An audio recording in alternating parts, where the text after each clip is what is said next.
forms, death has looked you in the face, and you have moved on to conquer the soil which you did but conquer, that it might be denied to you. You have been the architect of the prosperity of others, but your own crumbles each time as you are about to occupy it. When he lost his farm in Boonesborough, he did not linger around in complainings, but went quietly away, returning only to fulfill the obligations he had incurred. And now this last decision came, even at old age, to leave Daniel Boone, the pioneer of the West, unable to give a title deed to a solitary acre.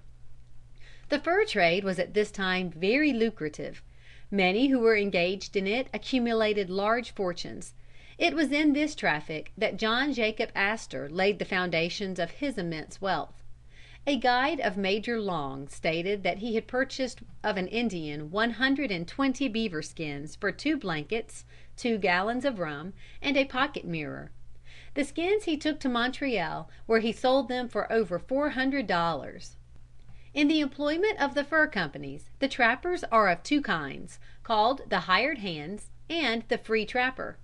The former is employed by the month, receiving regular wages, and bringing in all the furs which he can obtain. Be they more or less, he receives his stipulated monthly wages. The free trapper is supplied by the company with traps and certain other conveniences, with which he plunges into the forest on his own hook, engaging however to sell to the company, at a stipulated price, whatever furs he may secure. The outfit of the trapper, as he penetrated the vast and trackless region of gloomy forests, treeless prairies, and solitary rivers, spreading everywhere around him, generally consisted of 2 or 3 horses, one for the saddle, and the others for packs containing his equipment of traps, ammunition, blankets, cooking utensils, etc., in preparation for passing lonely months in the far away solitudes.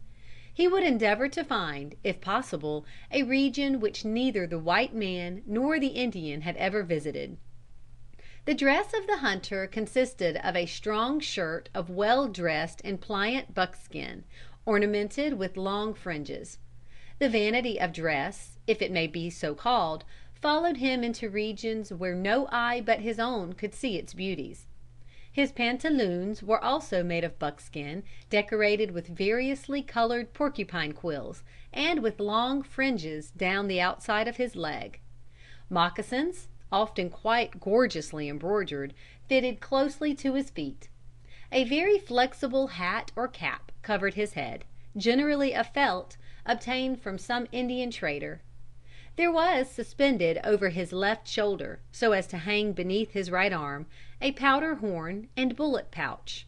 In the latter he carried balls, flints, steel, and various odds and ends. A long heavy rifle he bore upon his shoulder. A belt of buckskin, buckled tightly around the waist, held a large butcher knife in a sheath of stout buffalo hide, and also a buckskin case containing a whetstone. A small hatchet or tomahawk was also attached to this belt.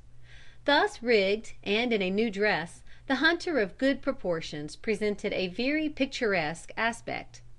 With no little pride he exhibited himself at the trading posts, where not only the squaws and the children, but veteran hunters and Indian braves contemplated his person with admiration.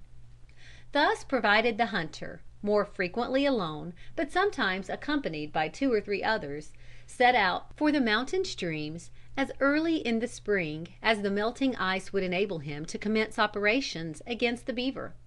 Arrived on his hunting ground, he carefully ascends some creek or stream, examining the banks with practised eye to discern any sign of the presence of beaver or of any other animal whose fur would prove valuable. If a cottonwood tree lies prostrate, he examines it to see if it has been cut down by the sharp tooth of the beaver, and if so, whether it has been cut down for food or to furnish material for damming a stream. If the track of a beaver is seen in the mud, he follows the track until he finds a good place to set his steel trap in the run of the animal, hiding it under water and carefully attaching it by a chain to a bush or tree, or to some picket driven into the bank. A float strip is also made fast to the trap, so that should the beaver chance to break away with the trap, This float upon the surface, at the end of a cord a few feet long, would point out the position of the trap. When a lodge is discovered, the trap is set at the edge of the dam, at the point where the animal passes from deep to shoal water. Early in the morning the hunter always mounts his mule and examines his traps. The captured animals are skinned, and the tails, which are a great dainty, carefully packed into the camp. The skin is then stretched over a hoop or framework of osier twigs and is allowed to dry, the flesh and fatty substance being carefully scraped off.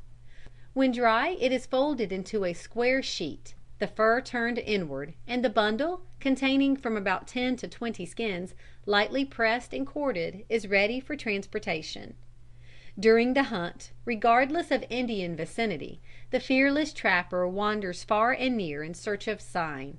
His nerves must ever be in a state of tension, and his mind ever present at his call. His eagle eye sweeps around the country, and in an instant detects any foreign appearance. A turned leaf, a blade of grass pressed down, the uneasiness of wild animals, the flight of birds, are all paragraphs to him written in nature's legible hand and plainest language. All the wits of the subtle savage are called into play to gain an advantage over the wily woodsman, but with the instinct of the primitive man, the white hunter has the advantage of a civilized mind, and thus provided, seldom fails to outwit, under equal advantages, the cunning savage.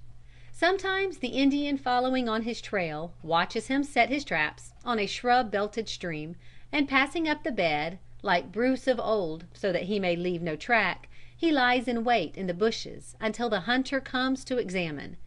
Then waiting until he approaches his ambush within a few feet, whiz flies the home-drawn arrow, never failing at such close quarters to bring the victim to the ground. For one white scalp, however, that dangles in the smoke of an Indian lodge, a dozen black ones at the end of the hunt ornament the camp fire of the rendezvous.